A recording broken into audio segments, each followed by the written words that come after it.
നമസ്കാരം, എല്ലാവർക്കും ഗ്രാമിക്സ് ഹബിന്റെ പുതിയ ഒരു വീഡിയോയിലേക്ക് സ്വാഗതം. ആരാണ് ഭാരതത്തിന്റെ യഥാർത്ഥ ചരിത്രത്തിൽ വെള്ളക്കാർക്ക് വേണ്ടി പാദസേവ ചെയ്തവര്? സ്വാതന്ത്ര്യാനന്തര കാലഘട്ടങ്ങളിലും അതിനു മുമ്പും ഭാരതത്തെ ഒറ്റപ്പെടുത്തിയതും ഒറ്റുകൊടുത്തുകൊണ്ടിരിക്കുന്നതും ആരൊക്കെയാണ്? കഴിഞ്ഞ കുറച്ചു കാലഘട്ടങ്ങളായി കേരളത്തിലെ കമ്മ്യൂണിസ്റ്റുകാർ വി.ഡി. സവർക്കർ എന്ന സ്വാതന്ത്ര്യ സമര സേനാനിയെ പരസ്യമായി അവഹേളിക്കുന്നതും അധിക്ഷേപിക്കുന്നതും പതിവായിരിക്കുകയാണ്. കഴിഞ്ഞ ദിവസം കേരളത്തിന്റെ വിദ്യാഭ്യാസ മന്ത്രി ശ്രീ വി. ശിവൻകുട്ടി കാലാപാനി എന്ന മലയാളത്തിലെ ശ്രദ്ധേയമായ ഒരു സിനിമയിലെ ചിത്രം പങ്കുവെച്ചുകൊണ്ട് അത് ഒന്നുകൂടി പറഞ്ഞു വയ്ക്കുകയും ചെയ്തു. കുറച്ചു മണിക്കൂറുകൾക്ക് മുമ്പ് കേരള മുഖ്യമന്ത്രി സവർക്കറെ അങ്ങേയറ്റം അധിക്ഷേപിച്ചുകൊണ്ടും ശിവൻകുട്ടിയുടെ പോസ്റ്റിനെ പിന്താങ്ങിക്കൊണ്ടും ഒരു പ്രസ്താവന ഇറക്കിയതും നമ്മൾ കണ്ടു. എന്തിനാണ് ഇവർ സവർക്കറെ ഭയക്കുന്നത്? ഭാരതത്തെ ഒറ്റുകൊടുത്തത് സവർക്കർ ആയിരുന്നോ? അന്നത്തെ കമ്മ്യൂണിസ്റ്റ് പ്രസ്ഥാനം ഭാരതത്തെ ഒറ്റുകൊടുത്തിട്ടുണ്ടോ? ഉണ്ടെങ്കിൽ അതറിയണമെങ്കിൽ നമുക്ക് കുറച്ച് പുറകോട്ട് പോയി ചില ചരിത്ര സാധനങ്ങൾ പുനർവായിക്കേണ്ടി വരും. കമ്മ്യൂണിസ്റ്റ് പാർട്ടി ഓഫ് ഇന്ത്യയുടെ ആദ്യകാല മൂന്നാമത്തെ ജനറൽ സെക്രട്ടറിയായ പി.സി. ജോഷിയെ പറ്റി നിങ്ങൾക്കറിയാമോ?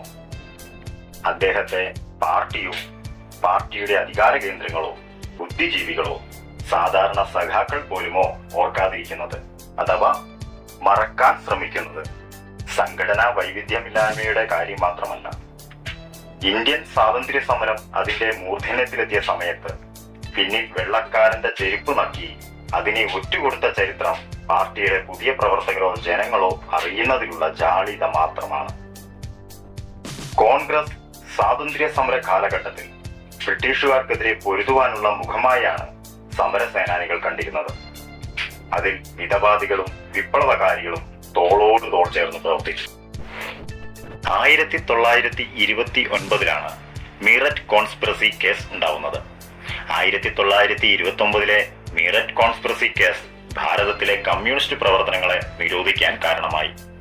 ബ്രിട്ടീഷ് ഭരണകൂട അട്ടിമറി ആരോപണവും തൊഴിലാളികൾക്കിടയിൽ കമ്മ്യൂണിസ്റ്റ് സംഘടനാ പ്രവർത്തനവും ആരോപിച്ച വെള്ളക്കാർ 33 പ്രവർത്തകരെ തടവിലാക്കി. പിന്നീട് കമ്മ്യൂണിസ്റ്റ് പ്രവർത്തനങ്ങൾ രഹസ്യ സ്വഭാവമുള്ളതായി തീർന്നു. 1930കളിൽ കമ്മ്യൂണിസ്റ്റ് പ്രവർത്തനത്തിന്റെ പേരിൽ പി.സി. ജോഷി അറസ്റ്റ് ചെയ്യപ്പെടുകയും കമ്മ്യൂണിസ്റ്റ് പാർട്ടിയെ പൂർണ്ണമായും നിരോധിക്കുകയും ചെയ്തു. പൂർണ്ണമായും നിരോധനത്തിലേക്ക് തള്ളിവിടപ്പെട്ട കമ്മ്യൂണിസ്റ്റ് പ്രസ്ഥാനത്തിന് പ്രവർത്തന മണ്ഡലത്തിലേക്ക് തിരിച്ചു വരുവാൻ കഴിഞ്ഞത് പാർട്ടിയുടെ ഉദ്ദേശശുദ്ധിയെ പോലും ചോദ്യം ചെയ്യപ്പെടുന്നതുമായ ഒരു സംഭവത്തിൽ നിന്നാണ്. 1941 ജർമ്മനിയിലെ നാസി പട്ടാളം സോവിയറ്റ് യൂണിയനെതിരെ അക്രമം അഴിച്ചുവിട്ടു.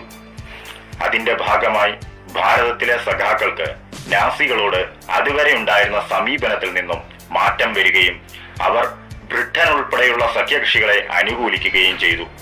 1941 ഡിസംബർ 16 CPIയെ പ്രതിനിധീകരിച്ചുകൊണ്ട് ജോഷി ബ്രിട്ടീഷ് ഇന്ധന ഗവൺമെന്റിൽ ആഭ്യന്തര അംഗമായിരുന്ന സർ ജെറിനൽ മാസ്വെലിന് കത്തെഴുതി.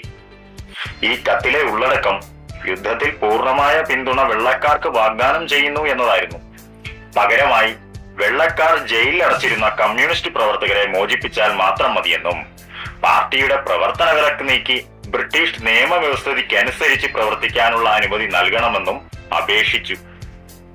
4 മാസത്തിന് ശേഷം 1942 ഏപ്രിൽ മാസം 23 ഇന്ത്യൻ കമ്മ്യൂണിസ്റ്റ് പാർട്ടിയുടെ നയവും പ്രവർത്തന പദ്ധതിയും എന്ന തലക്കെട്ടോടുകൂടി 10 പേജുള്ള ഒരു രഹസ്യ മെമ്മോറാണ്ടം സമർപ്പിക്കുകയുണ്ടായി. കമ്മ്യൂണിസ്റ്റുകൾ ബ്രിട്ടീഷ് ഭരണത്തെ എതിർക്കില്ലെന്നും പകരം അവർക്ക് വേണ്ടി കർഷകരെയും തൊഴിലാളികളെയും വിദ്യാർത്ഥികളെയും അണിനിരത്തുമെന്നും കൊളോണിയൽ അധികാരികൾക്ക് അവർ ഉറപ്പു നൽകി. അതിന്റെ ഫലമായി CPIയുടെ മേലെയുള്ള നിരോധനം വെള്ളക്കാർ മാറ്റുകയും കമ്മ്യൂണിസ്റ്റ് നേതാക്കളെ ജയിലിൽ നിന്ന് മോചിപ്പിക്കുകയും ചെയ്തു. അവരുടെ പത്രപ്രസിദ്ധീകരണത്തിനുള്ള നിരോധനവും അതോടെ മാറിക്കിട്ടി. ഇതേ സമയത്താണ് ക്വിറ്റ് ഇന്ത്യ പ്രസ്ഥാനം ആരംഭം കൊള്ളുന്നതും അതിന്റെ സമര പ്രതിരോധ പരിപാടികളുമായി ബന്ധപ്പെട്ട് ആയിരക്കണക്കിന് സ്വാതന്ത്ര്യ സമര സേനാനികളും നേതാക്കളും ജയിലിൽ കിരാതമായ വെള്ളക്കാരന്റെ മർദ്ദനാമുറകൾക്ക് വിധേയരാവേണ്ടി വരുന്നത്.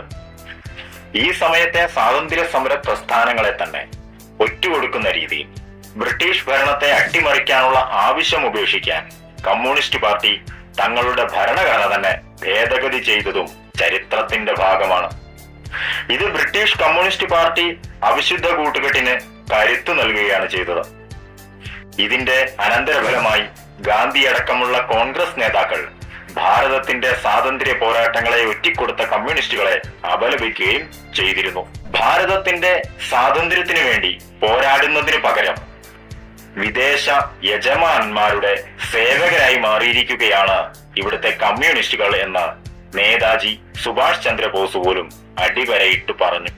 1942 കാലഘട്ടങ്ങളിൽ നേതാജിയെ ടോജോയുടെ കഴുതയായും ഗീബൽസിന്റെ പൂച്ചയായും വരെ കമ്മ്യൂണിസ്റ്റ് പ്രസിദ്ധീകരണങ്ങളിൽ കാർട്ടൂൺ വരച്ച് അധിക്ഷേപിച്ചതും ചരിത്രം തന്നെയാണ്. ഒന്ന് തിരിഞ്ഞു നോക്കുമ്പോൾ ജോഷിയുടെ ബ്രിട്ടീഷുകാരുമായുള്ള ഇടപെടലുകൾ ഒരു ദേശീയ പ്രസ്ഥാനത്തെ ഒറ്റുകൊടുത്ത തിരുമുറിവായി അവശേഷിക്കുന്നു. ഇവരുടെ പിൻതലമുറയിൽപ്പെട്ടവരാണ് 14 വർഷം ആൻഡമാനിലെ ഏകാന്ത തടവറയിലും 12 കൊല്ലം വീട്ടുതടങ്കലിലും തടവുകാരനായി ജീവിക്കേണ്ടി വന്ന ഒരു സ്വാതന്ത്ര്യ സമര സേനാനിയായ വീര സവർക്കറെ ചെരുപ്പ് നക്കിയെന്ന് വിളിച്ച് അധിക്ഷേപിച്ചുകൊണ്ടേയിരിക്കുന്നത്.